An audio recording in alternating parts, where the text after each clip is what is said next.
নমস্কাৰ বন্ধুসকল, welcome to my YouTube channel Deepak job alert. আজি পুনৰ আপোনালোকৰ এটা ভাল খবৰ আহি গ'ল। পুনৰ আপোনালোকৰ অসম চৰকাৰৰ ফালৰ পৰা কিছুমান চাকৰি মুকলি কৰি দিলে। কি চাকৰি মুকলি কৰিছে, লগতে কেনেদৰে আবেদন কৰিব লাগিব, সকলোখিনি কথা মই আপোনালোকক এই ভিডিঅ' যোগে আলোচনা কৰা হ'ব। যদি ভিডিঅ'টো ভাল পায়, ভিডিঅ' লাইক কৰিব, লগতে চেনেলটো ছাবস্ক্ৰাইব কৰি দিব। এনেকুৱা ধৰণৰ ভিডিঅ'সমূহ প্ৰতিদিনে পাই থাকিবৰ বাবে আহক আজি মই ভিডিঅ'টো আৰম্ভ কৰোঁ। ইয়াত আপোনালোকে দেখিব পাইছে APSC ৰিক্ৰুইটমেণ্ট 2024 তাৰ কাৰণে আহিছে 17টা কম্পিউটাৰ অপাৰেটৰ।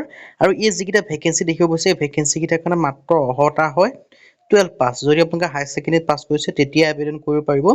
আৰু ইয়াৰ কাৰণে আপোনালোকে নিজৰ মোবাইলৰ পৰা আবেদন কৰিব পাৰিব। যদি নোৱাৰে আমাক কণ্টেক্ট কৰিব পাৰে, আমিও আপোনালোকক আবেদন কৰি দিয়া হ'ব। তাৰ কাৰণে আপোনালোকে কমেণ্ট কৰিলেই হৈ গ'ল। ইয়াত আপোনালোকে দেখিব পাইছে আছাম পাব্লিক ছাৰ্ভিচ কমিশ্যন, ইয়াৰ যোগে আপোনালোকৰ ভেকেঞ্চি কেইটা আহিছে। ইয়াৰ কাৰণে এপ্লাই অনলাইন যোগে কৰিব পাৰিব। কম্পিউটাৰ অপাৰেটৰ 17টা ভেকেঞ্চি আছে। কেটেগৰী আছে আপোনালোকৰ ভেকেঞ্চিখিনি দেখিব পাৰিছে। ইউআৰ কেটেগৰীৰ কাৰণে 8টা আছে, OBC MBC কাৰণে 5টা, SC কাৰণে 1টা, আৰু ST প্লেনৰ কাৰণে 2টা, আৰু ST হিলৰ কাৰণে 1টা।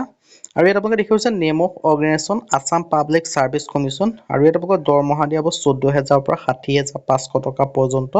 লগতে আপোনালোকৰ গ্ৰেড পে' পাব 6,200 টকা। আৰু এজ লিমিটৰ সম্পৰ্কে ক'বলৈ গ'লে আপোনালোকে দেখিব পাৰিছে 18ৰ পৰা 40 বছৰলৈকে আবেদন কৰিব পাৰিব। লগতে আপোনালোকে এজ ৰিলেক্সেশ্যনসমূহো পাব। SC SC কেন্দ্ৰৰ কাৰণে 5 বছৰ মানে 45 বছৰলৈকে আবেদন কৰিব পাৰিব। OBC কেণ্ডিডেটে 3 বছৰ 43 বছৰলৈকে আবেদন কৰিব পাৰিব। যিসমূহ PWD কেণ্ডিডেট আছে তেওঁলোকে 10 বছৰ 50 বছৰলৈকে আবেদনসমূহ কৰি ল'ব পাৰিব। আৰু এডুকেশ্যন কোৱালিফিকেশ্যনৰ ক্ষেত্ৰত দেখিব পাৰিছে মাত্ৰ হায়াৰ ছেকেণ্ডেৰী পাছ।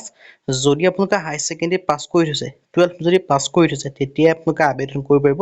কোনো আৰ্টছ চায়েন্স বুলি কোনো কথা নাই। যদি আপোনালোকে হায়াৰ ছেকেণ্ডেৰী পাছ কৰি থৈছে তেতিয়া আবেদনসমূহ কৰি ল'ব পাৰিব।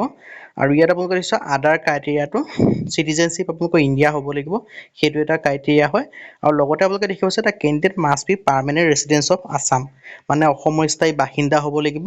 কেণ্ডিডেট মাষ্ট বি PRC থাকিব লাগিব। লগতে এজ ৰিলেক্সেশ্যনসমূহ দেখিব পাইছে SC SC কাৰণে 5 বছৰকৈ, OBC MBC কাৰণে 3 বছৰকৈ, PWD কাৰণে 10 বছৰকৈ। আৰু ইয়াৰ কাৰণে এমপ্লয়মেণ্ট এক্সচেঞ্জ চাৰ্টিফিকেটো থাকিব লাগিব। আৰু স্মল ফেমিলি যিটো নৰ্মছ হয়, 2টাৰ পৰা 3টা সন্তান থাকিবতো, তাতকৈ বেছি থাকিব নোৱাৰে, এইটো হয়। আৰু লগতে আৰু এটা দিয়া আছে কম্পিউটাৰ প্ৰফিচিয়েঞ্চি। আপোনালোকে candidate must have good working knowledge of office productivity software tools, মানে আপোনালোকে কম্পিউটাৰ বিষয়ে অলপ জানিব লাগিব। লগতে আপোনালোকে কম্পিউটাৰ এখন ছমহীয়া চাৰ্টিফিকেটো থাকিব লাগিব। যদি আপোনালোকে এখন কম্পিউটাৰ ছমহীয়া চাৰ্টিফিকেট আছে, লগতে যদি আপোনালোকে হায়াৰ ছেকেণ্ডেৰী পাছ কৰি থৈছে, তেতিয়া আপোনালোকে আবেদনসমূহ কৰি ল'ব পাৰিব। আৰু আবেদন কৰিবলৈ আপোনালোকৰ আবেদনত এটা মাচুল দিব লাগিব। জেনেৰেল ইউনিভাৰ্চিটিৰ কাৰণে 47.20, সকলোৰে কাৰণে ছেম হয়। SC SC OBC MBC কাৰণে 47.20, 47 টকা 20 পইচা। BPL আৰু PWD কাৰণে 47 টকা 20 পইচাকৈ আপোনালোকে দিব লাগিব। আৰু এই ভেকেঞ্চিখিনিৰ কাৰণে আবেদন কৰিবলৈ যিটো আপোনালোকৰ APSC অফিচিয়েল ৱেবছাইট আছে, তাত গৈ আবেদনসমূহ কৰিব পাৰে। নতুবা আমাক কমেণ্টৰ যোগে ক'লেও আমি আপোনালোকৰ আবেদনসমূহ কৰি দিয়া হ'ব। আজিৰ ভিডিঅ' ইমানে। যদি ভিডিঅ' ভাল পালে লাইক কৰিব, লগতে চেনেলটো ছাবস্ক্ৰাইব কৰি দিব। এনেকুৱা ধৰণৰ ভিডিঅ'সমূহ প্ৰতিদিনে পাই থাকিব। আজিলৈকে পুনৰ ভিডিঅ' লগ পাম।